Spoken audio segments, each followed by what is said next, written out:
ওমা, আপনারা জানবেন যেই বাড়ির ভিত মজবুত হয় তার উপরে একতলা দুতলা তিনতলা বাড়ি চাপালেও বাড়িটি ভেঙে পড়ে না, আর যেই বাড়ির ভিত নড়বড়ে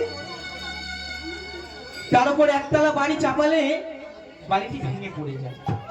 তাহলে যেই ধর্ম সব ধর্মের ভাগ নিতে পারে, কোন ধর্মটি বড়? আপনারাই বলুন। নিতাই গৌর প্রেমানন্দে হরি। ওমা, এটি আমার মুখের কথা না, এটি একবার না, এটি আরেকবার হয়েছিল। আমাদের দেশ থেকে পাঠানো হয়েছিল মহানামব্রত ব্রহ্মচারী মহাশয়কে। উনি চিকাগো শহরের স্টেজের উপরে যখন বলছে, শোনো মায়েরা, শোনো বাবারা, ধর্মের মধ্যে সব থেকে বড় ধর্ম হলো আমাদের সনাতন ধর্ম। অমনি একটা গোমা খ্রিস্টান ফরাসি নারী উঠে বলেছিল, এ তোমাদের কেমন ধর্ম?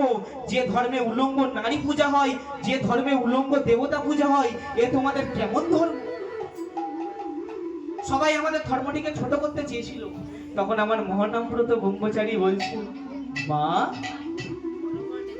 কত সুন্দরভাবে বোঝাচ্ছে দেখো।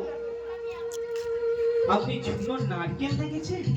একটু ভেদ করে যাবে শক্ত, আর একটু ভেদ করে যাবে আরো শক্ত, তার ভেতরে যখন ভেদ করে যাবে শ্বাসে জলে পরিপূর্ণ একটি তত্ত্ব বস্তু। তেমন গোমা আমাদের সনাতন ধর্ম, একটু ভেদ করে যাবে শক্ত, আর একটু ভেদ করে যাবে আরো শক্ত, যখন তার ভেতরে যখন ভেদ করে যাবে শ্বাসে জলে পরিপূর্ণ একটি তত্ত্ব বস্তু।